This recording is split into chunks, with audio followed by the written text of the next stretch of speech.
America is the land of opportunity. It's a phrase you've likely heard if you've grown up here. And it might even sound cheesy, you've heard it so much, but it is true. People die trying to come to America to provide themselves, their families, and their futures better opportunities than they had wherever it is that they were born. People who were born here and come from poverty have seen some of the highest success and made something of themselves, not because of who they are or where they came from or what class they were born into or what their skin color is, but because of their hard work, because of their work ethic, because of their determination. That is what the American dream is.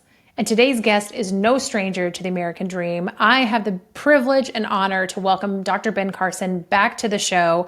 This is his second time on Speak Out, and we are so glad that he is here. And we're diving into the state of education today and how education was what catapulted him into success, going from inner city Detroit kid to getting an education at Yale, to becoming one of America's most famous neurosurgeons, running for president, working in the White House, the Trump administration White House, as the 17th United States Secretary of Housing and Urban Development. How did an inner city Detroit kid who came from poverty and had a single mother accomplish all of these things? Education is one of the biggest things, he argues.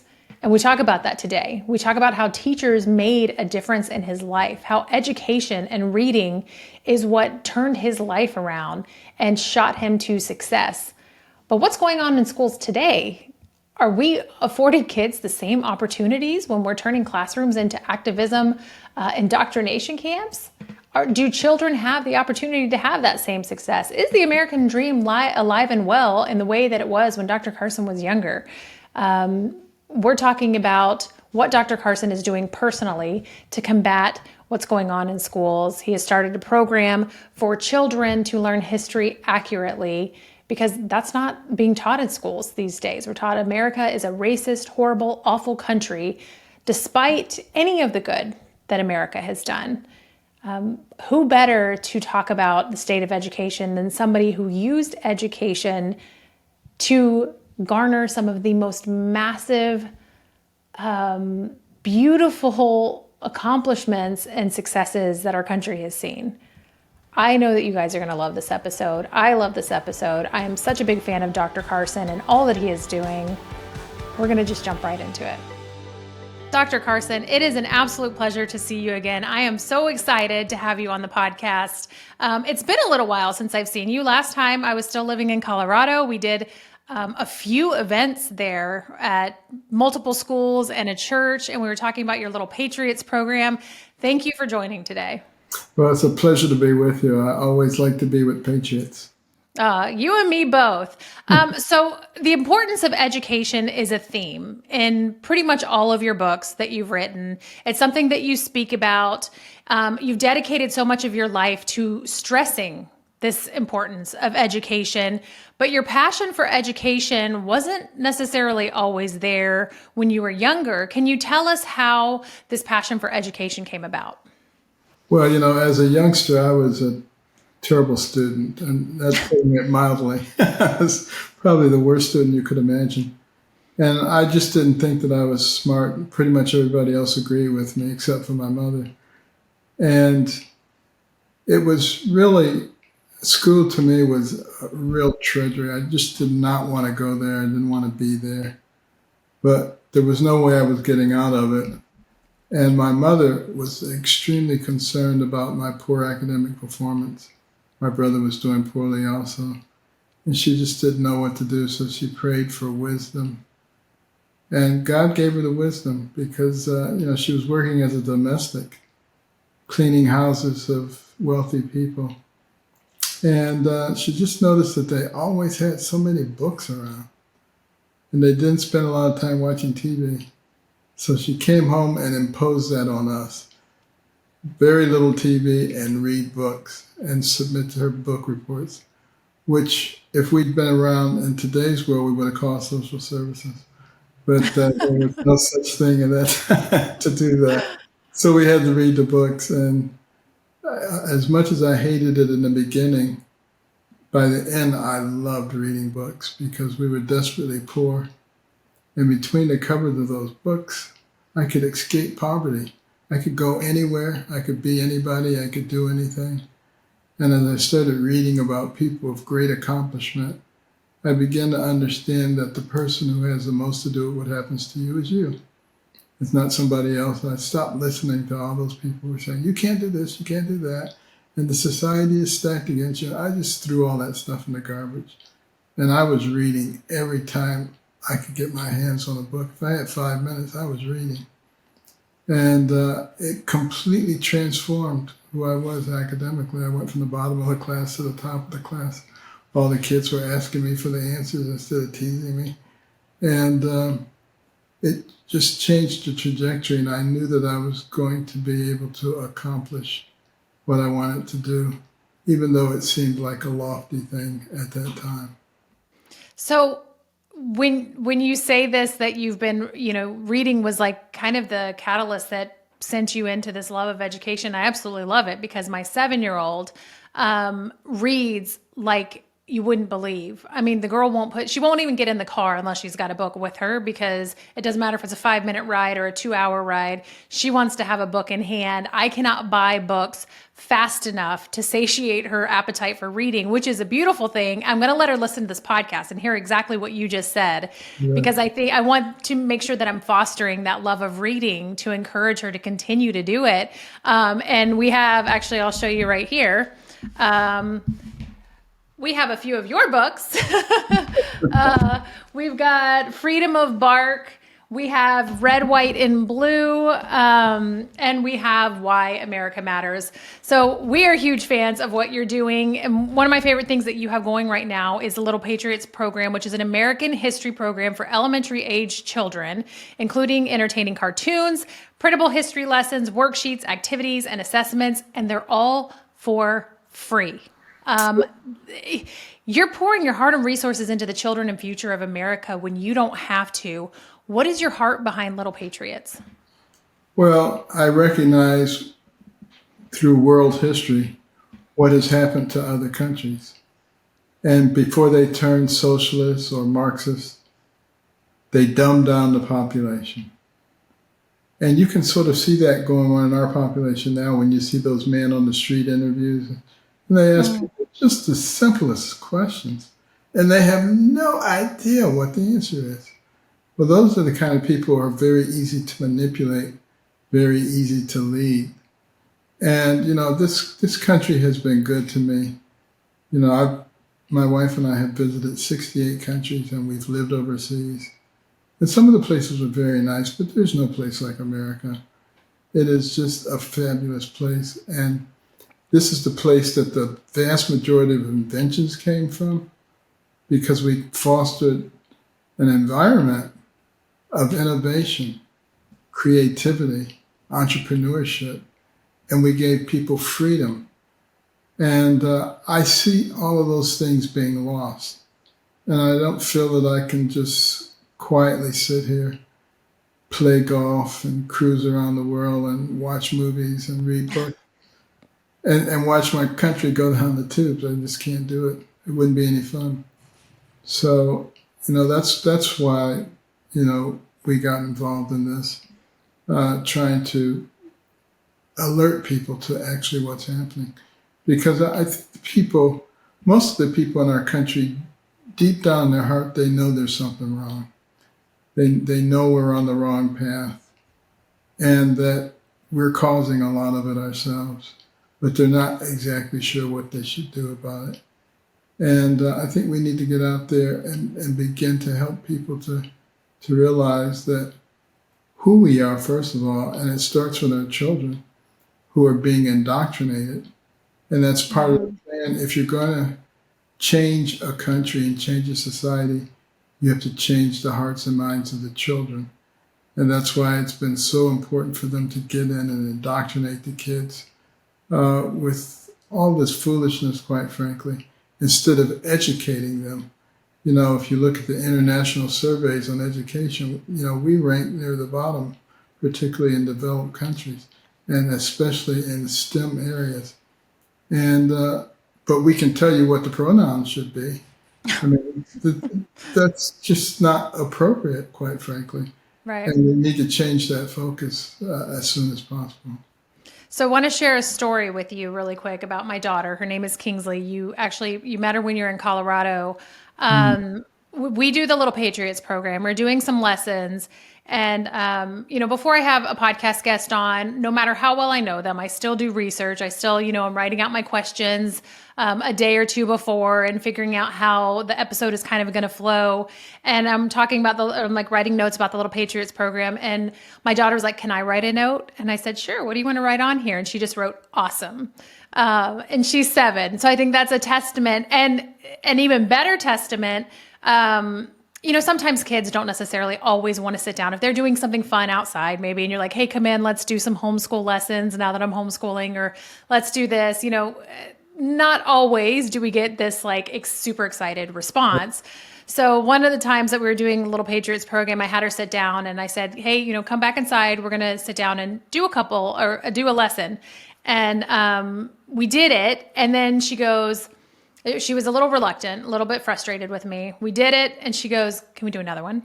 And I'm like, "Oh, sure. Yeah, yeah. I didn't think you were going to want to do another one just because you wanted to go back outside and play like all little kids do." And so we do a second one and she goes, "Can we do another one?"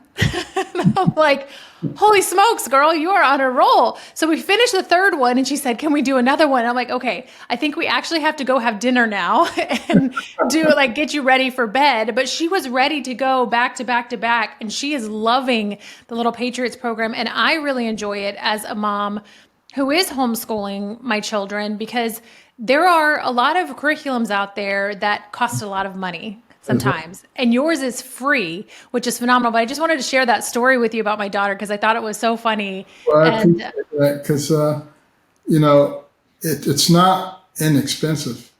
It's costs a lot of money to make these programs, but there are wonderful patriotic Americans all over this country who understand why we need to do this and have gotten behind it.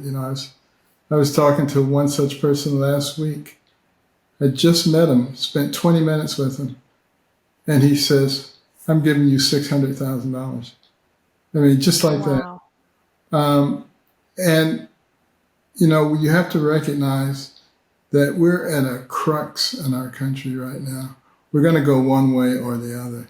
Mm-hmm. And this is the time to get involved. And some people say, "Well, I don't want people to call me names. I don't want people to cancel me. I don't want this to affect my family." Well, I tell you something, it's going to affect you.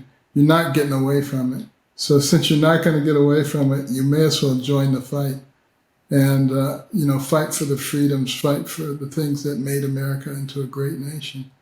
And with the Little Patriots program, we spent a lot of time and effort making it interactive and fun for the kids. The same thing with the Star Spangled Adventures. Each one of those cartoons, covers a specific person or theme in American history. And then you can delve into the internet portion to go into more detail for anything that really is interesting to you. And, it's good for parents and grandparents too, because often there's gaps in their knowledge too. And when you really understand who we are, the good, the bad, and the ugly, there's a lot more good than there is bad and ugly. And you develop a real pride in who we are, in contradistinction to CRT, 1619, all those things, where you come away, "Oh no, I'm associated with this country." But they do that on purpose, and we have to be every bit as aggressive as they are in telling the real story. And one thing to keep in mind is, your history gives you your identity, and your identity gives you your beliefs. And that's why when ISIS comes in and conquers an area, what's the first thing they do? They get rid of the history. They get rid of the monuments. They get rid of the libraries. They do all of that so they can replace it with what they want. We're allowing that to be done voluntarily, and we can't do that because we have an incredible history in this country, and there's a lot more good than there is bad and ugly. There really is. And I love that you said that a lot of times us as parents or even grandparents or aunts and uncles have gaps in our education because, hey, I am the product of a public school education. And I can tell you, I'm doing homeschool with a second grader. I've got gaps. There's stuff that I'm doing with my second grader. I'm like, wait, hold on. I don't know if I ever learned that, or if I did, they didn't teach me in a way that I was going to remember it. For those listening, I want to share exactly what Little Patriots is. So they have, it's a website that you can log into. Everything's free. Each lesson has citations, research, and references listed. So even when you're doing your lesson, if you want to see where this research is coming from or where the citations are, you can go in and find it. Each lesson has learning objectives and printable instructional notes for homeschool parents or teachers who want to utilize it in their classrooms or maybe private school. You don't have to be a homeschool family to use it. You can do it even if your children are in school. And these are things that a lot of times public schools aren't teaching. Like you said, with the man on the street videos, and they say, who's the first president? A lot of times you don't even get an answer, or they guess the wrong thing. Or if they say, how many states are in the United States of America, they don't know. And it's embarrassing. So you have this learning objectives and printable lessons that you can print off yourself and you can do and teach your children, whether you're homeschool or public school or private school, whatever. They also have video lessons with Liberty the Eagle. And then there's fun activities that you can do in the lessons. We did one, a Lewis and Clark one, and they have this lesson where you make little beaded bracelets and you learn about trading and bartering and kind of all of that stuff. And then there's questions at the end. You can answer a few questions. My daughter actually really likes that part. Most kids hate testing, but she's like, oh, wait, this one, I want to do a quiz. Can I do the quiz? And she gets so excited when she gets it, it says correct in green, and she loves seeing that. And then you earn a certificate at the end. And of course, the kids love any sort of certificate or like medal or, whatever, this thing that they get to show off. So I just want to share that everybody can utilize this. A teacher, parent, grandparent, aunt, uncle, and that's kind of how you guys designed it. It's a supplemental history curriculum to be able to help people teach America's history accurately.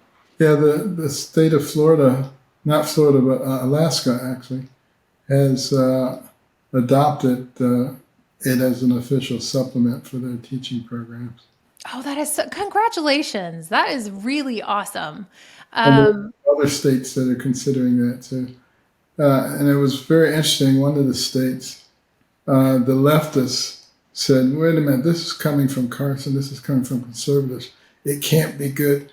We protest. But then they looked at the material and they said, we can't really find anything to protest about. Isn't that's just the case? I mean, they'll protest if the sun is shining and the sky is blue. They're like, no, it's not. So your education started in the Detroit public school system. You were raised by a single mother. You mentioned that you were in poverty.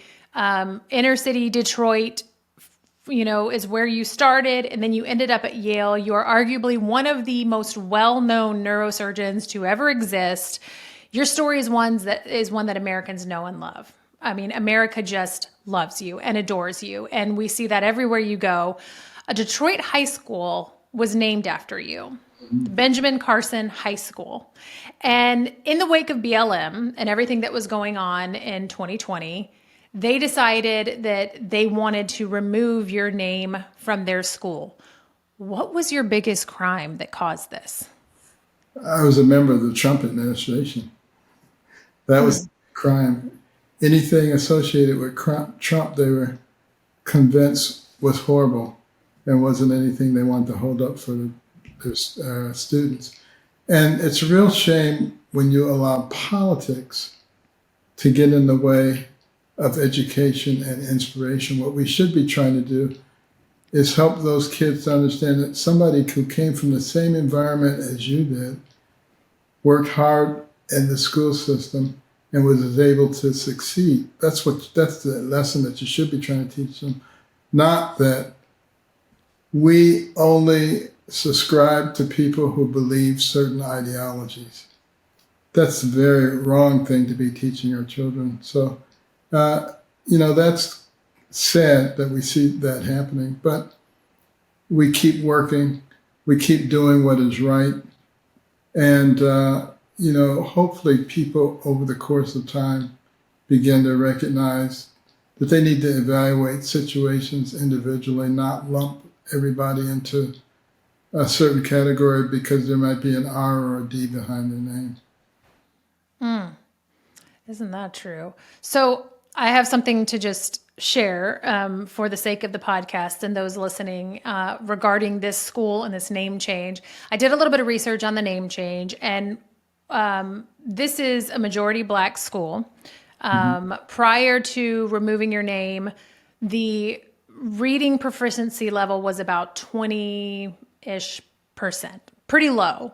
And then now, in 2024, the reading proficiency level is about 20-ish%. So your name had nothing to do with it. And if they didn't focus on politics, they could likely increase that reading score. Because like you said, these are kids who, in the national average, I think they say by the time the majority of Black Americans hit high school, only 16% are proficient at reading. And if we didn't have political activism in the classrooms, those numbers would likely increase, don't you think? And it's not because there isn't adequate money put in. You look at the Baltimore school system, Project Baltimore. They looked at all of the schools, thousands of students, and they found none of them were proficient in math. I mean, think about that. Think about the implications of that in terms of one's future possibilities. The kids are being failed and they're spending enormous amounts of money. The real problem is there's no accountability in those schools. The administrators and the teachers get paid the same, whether the students fail or whether they do well. And if you take a business and you treat it that way, guarantee it's not going anywhere. Yeah. Well, piggybacking off of that, in 2023, this recently came out that there were 67 Illinois schools where not a single student tested proficient in math. 67 Illinois schools, not a single student tested proficient in math, and 32 where no student tested proficient in reading. Yet, officials in those schools graduated nearly 70% of their students. Right. What do you think is causing these outcomes in schools, and why are they graduating these students who can't read or do math? Well, I think that there's a bigger thing behind all of this. There's a tendency to want to have a unified world and unified government. What stands in the way of that? The United States of America. How can you move the United States of America or change them? You're not going to defeat them militarily. So you have to do it from within. You have to create, a weakness inside. You do that by attacking families, faith, and the educational structure. You dumb the people down so that they become very docile and easy to manipulate, so that you can say to the people, there's no problem at the southern border. We got it under control, even though millions of people coming across, terrorists are coming across. But, you have to be kind of dumbed down to believe that. And but the good thing is, I think things have gotten so bad now that I think people may be waking up before those who want to fundamentally change this nation thought that they would. I think maybe the American people are smarter than they think they are. And I think there's some significant hope, but it means that we have to be every bit as active as those people who are fundamentally trying to change our nation. And a lot of that starts in the educational arena. And they are active. I will say that. They will show up, even if it's not their school district. I remember being in Colorado. This was when my son was still in a public school system, and at the school board meeting, there were teachers who showed up from districts that weren't even their own coming to speak into this district. I'm like, you guys don't even live here. I mean, they are well organized. They are well oiled.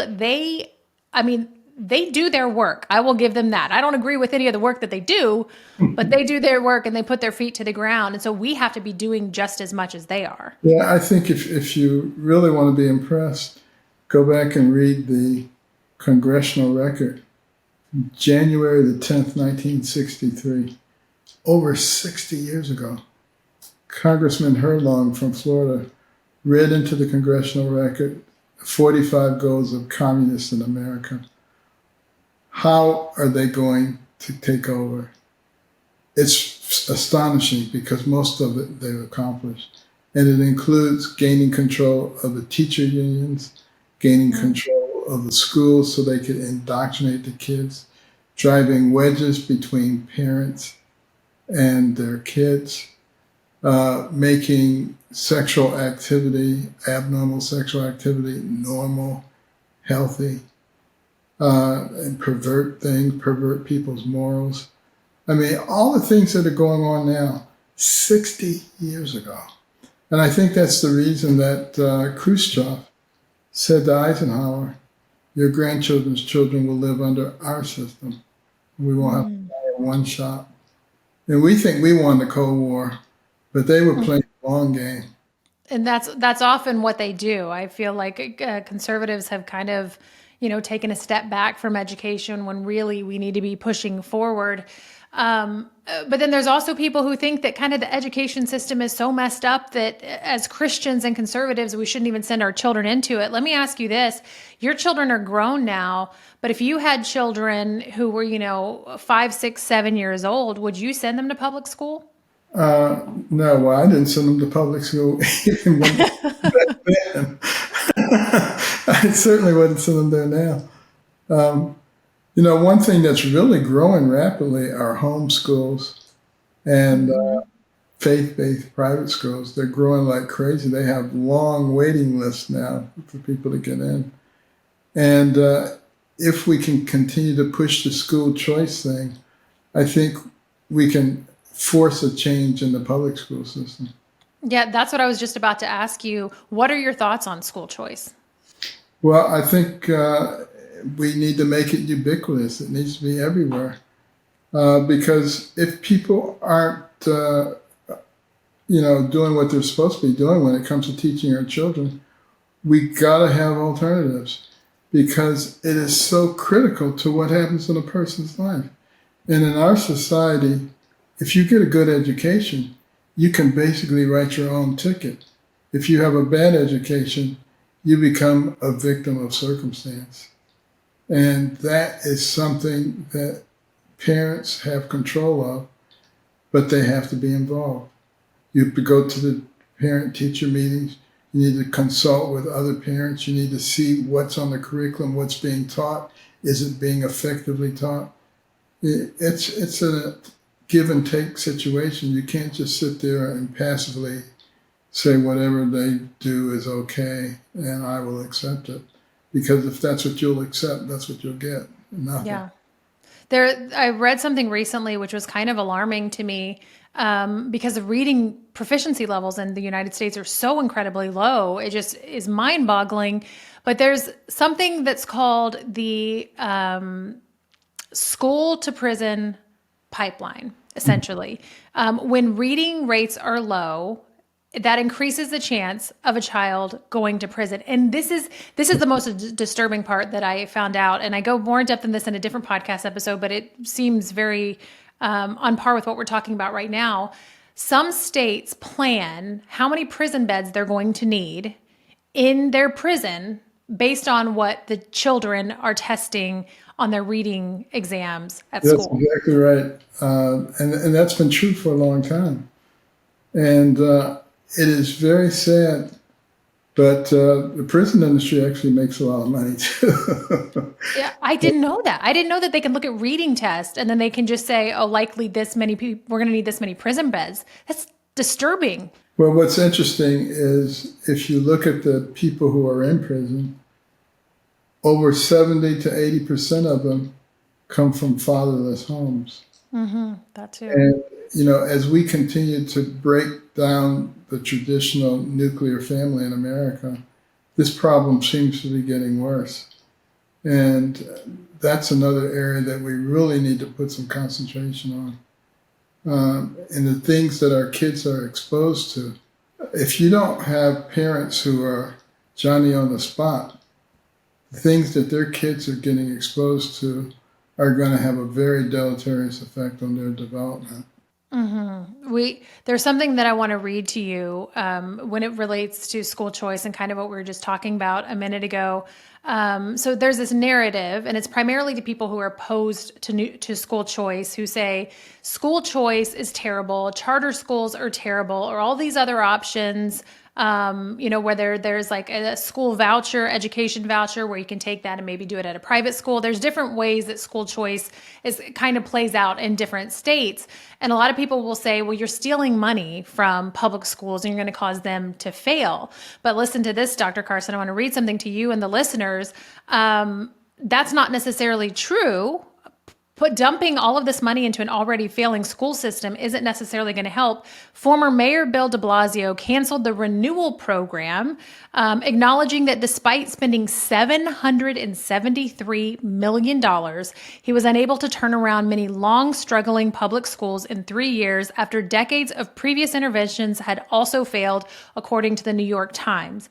And then the Washington Post shared that one of the Obama administration's signature efforts in education, which pumped billions of federal dollars into overhauling the nation's worst schools, failed to produce meaningful results. This was the largest federal investment ever targeted to failing schools. And get this, the test scores, graduation rates, and college enrollment were no different than in schools that received the money than in schools that did not receive the money, meaning billions dumped into failing schools produce no improvement.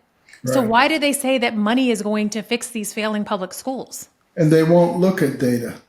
They never want to put the actual data on the center of the table and have a discussion about it. Push all that aside and just push ideology. And that's how we get into these horrible situations. And the data clearly shows that kids in a good charter school or homeschool have done much better. The data clearly shows that kids who come from traditional nuclear families do much better. I mean, and yet our policies don't encourage the development of traditional nuclear families, don't encourage the development of charter schools, don't develop homeschool. And the people have to drive those things themselves. But then again, this country is supposed to be of, by, and for the people. And that's what I tell people all the time. We have to be the ones who push the change. You can't sit around and expect the government to change itself. They're not going to do that. Yeah. And, our founders understood that. They studied every government that ever existed. And one of the things that they concluded is that all governments move toward the same area. They grow, they infiltrate, and they dominate. And they wanted to give us a constitution that would prevent that from happening in our country. Yep. So everyone has their feelings on the Department of Education. The good, the bad, and the ugly. You either think you either love it or you hate it. So let's just play a game. You are the head of the Department of Education. What would be the first thing on your agenda, day one? Well, I think there are a couple of things that are critical. Education is critical. First of all, we have to understand that and accept that. And I don't necessarily agree that we need to get rid of the Department of Education. I think maybe we need to repurpose the Department of Education so that we actually focus on educating our children. So I would put some requirements in place for advancing children through the system. That's critical. I would also eliminate government grants to school systems or universities that exhibit obvious bias. Because school is supposed to be a place where you learn the universe of things. You don't have a particular ideology shoved down your throat. And if that were the case, I would deny them funding. You would see some very rapid changes if that were to happen. And that's what we need to be doing. Standards, absolutely critical in the elementary and secondary schools. And elimination of bias in higher education. Those would be two big goals. Also, what we have to do is start figuring out how we're going to use things that aren't going to go away, like AI and virtual reality. They can be used in a very positive way for education, but if they're not controlled appropriately, very negative things can happen.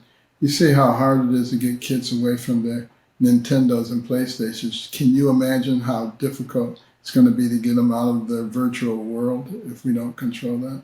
I mean, that, and your teacher gives you like a writing prompt, go home, write this essay. They can just type this into Chat GPT or whatever the little AI things are, or I don't even know what all they're called because I don't utilize them, but it can just type up a whole essay for them. And then, like, are our children even really learning? Yes, some of these things can be used in phenomenal ways, but we also have to make sure that our children are doing these things and learning, things very specifically where they don't utilize that. I don't know how you would do it if you just say, hey, we're going to write the essay in the classroom now. It's a totally different world.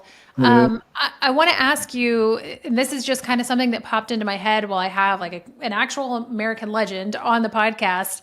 When it comes to education and this topic that you're so passionate about, and how your focus as a child shifted from not very interested in education to being a lot more interested in education, what stands out to you as like maybe a teacher who really touched you? Like, what makes a good teacher for you? And what are some of your favorite memories from school? Well, I had a lot of teachers who really played a big part, but the first one was Mr. Jake, the fifth, sixth grade science teacher. He was the first one who actually believed in me. Everybody else thought I was stupid, but he saw that spark, and he encouraged me to come by the science lab every day after school and study little microbes through the microscope and play with the animals and learn about them. And that had a lot to do with turning me around academically. And then you had Mr. Dokes, the band teacher in high school. He realized that I was from a fatherless home, and he, tried to fill in the gap. But I won a scholarship to Interlochen, which would be something that anybody in music knows about. It would be a very rare thing, particularly for an inner city high school kid. And it would have been a huge feather in his cap. And he said, Benny, don't accept it. He said, because you're going to be a great doctor, and I don't want you to get distracted and sidetracked. He was much more interested in what would happen to me than what would happen with him. Wow. And there was Miss Schoenberger, and she was tough. She was the English teacher, and she stood up to all the bullies who made the other teachers kind of cringe. And she helped me to come off of a bad pathway, because I was a very good student in the beginning, and I got caught up with the peer pressure stuff. And I started going in the wrong direction, and she made it very clear that she was going to kill me if I stayed. Did you ever go back and visit any of these teachers? Yes, I did. In fact, my biology teacher, Mr. McCotter, he's a great teacher. He gave me my first job. But he was like a total nerd, and the kids just tormented him. But I was back in Michigan about 8 or 9 years ago, and it was a big crowd, and they came out to hear my speech. He was in the crowd. He was 92 years old. Wow. He could barely walk, but he wanted to come and see me. It was great. I bet he was so proud. What a cool experience, and how incredible that teachers have this ability to really help mold children. I am not a big fan of the public school system, and I hope that one day we can see it reformed and children actually learning. I'm a little nervous. I'm hopeful, but I I need to see it actually happening before I put a lot of faith back into it again.